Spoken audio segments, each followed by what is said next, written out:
మోడీ ప్రభుత్వం పార్లమెంట్లో ప్రజాస్వామ్యాన్ని కూనీ చేసింది. ఈ నెల 13వ తేదీన మైసూర్ బీజేపీ ఎంపీ ప్రతాప్ సింహ జారీ చేసినటువంటి పాసులు తీసుకొని ఇద్దరు అగంతకులు పార్లమెంట్లో ప్రవేశించి పొగదాడి చేశారు. ఈ దాడి పరిస్థితి చూస్తే పార్లమెంట్లో బీజేపీ ప్రభుత్వం రక్షణ ఎడల ఎంత నిర్లక్ష్యంగా ఉందో స్పష్టంగా అర్థమవుతున్న విషయం. రక్షణ మంత్రిత్వ శాఖ ఎంత నిర్లక్ష్యంగా ఉందో అర్థమవుతూ ఉంది. పార్లమెంట్లోని ఎంపీలకే భద్రత లేనప్పుడు ఈ దేశ ప్రజానీకాన్ని కేంద్రంలో బీజేపీ ప్రభుత్వం ఎలా రక్షిస్తుందని చెప్పి మేము ప్రశ్నిస్తున్నాం. ఇదొక అంశం. ఈ దుర్మార్గమైనటువంటి ఆందోళనకరమైనటువంటి ఈ అంశంపై రెండు సభల్లోనూ కేంద్ర హోంశాఖ మంత్రి అమిత్ షా ప్రకటన చేయాలని చెప్పని, అలాగే ఈ ఘటన మీద సమగ్ర దర్యాప్తు జరిపించాలని చెప్పని ఉభయ సభల్లోనూ పార్లమెంట్ సభ్యులు బీజేపీ పార్లమెంట్ సభ్యులంతా కూడా తమ వైఖరి తెలియజేస్తే దుర్మార్గంగా పార్లమెంట్లో బీజేపీ ప్రభుత్వం ఎంపీలు దాదాపు 146 మందిని ఈ నెల 14 నుంచి నిన్నటి వరకు కూడా సస్పెండ్ చేసింది. ఇంతకన్నా దుర్మార్గం, ఇంతకన్నా ప్రజాస్వామ్య కూలీ ఏమైనా ఉందని చెప్పి మేము ప్రశ్నిస్తూ ఉన్నాం.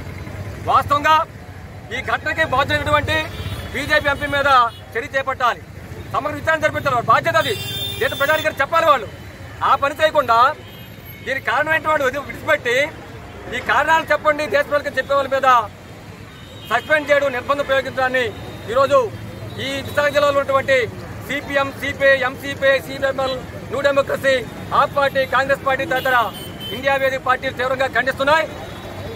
ప్రభుత్వ నిర్బంధాన్ని తీవ్రంగా ఖండిస్తున్నాం మేము.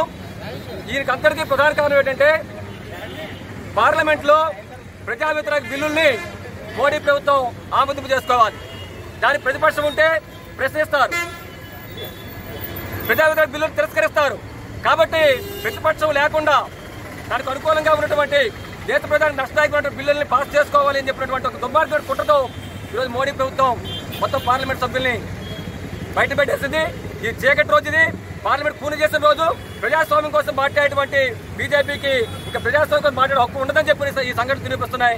ఇప్పటికైనా సరే తమ దుర్మార్గ అప్రసారం రాకపోతే ప్రజానీకం మీకు సరైన గుణపాఠం చెప్పదవుతుందని మీతో హెచ్చరిస్తూ ఉన్నాం.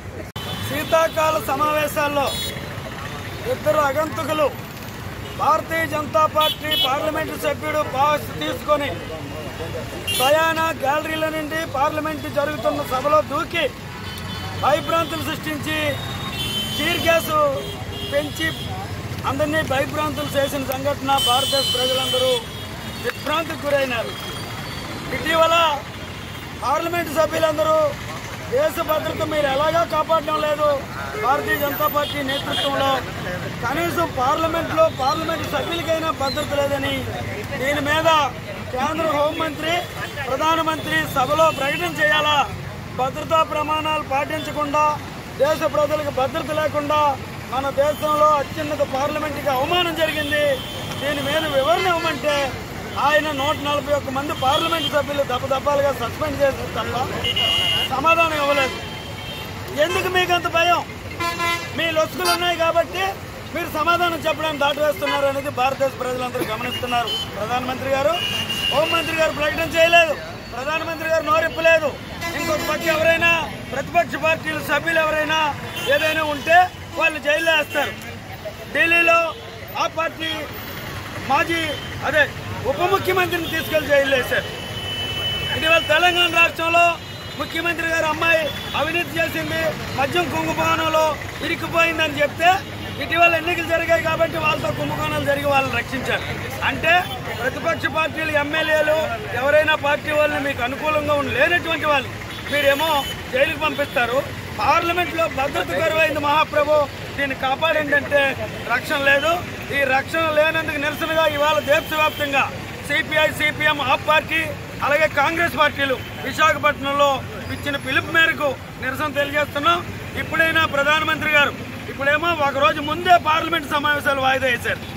ఇంతకన్నా గౌరవం మరొకట్లేదు. భారతదేశానికి నేను చాలా వెలిగిపోతుందని చెప్పినందుకు ఇదే వెలిగిపోవడం, ఇది చాలా అన్యాయం. దేశ ప్రజలకి హోంమంత్రి గారు, ప్రధానమంత్రి గారు క్షమాపణ చెప్పాలా.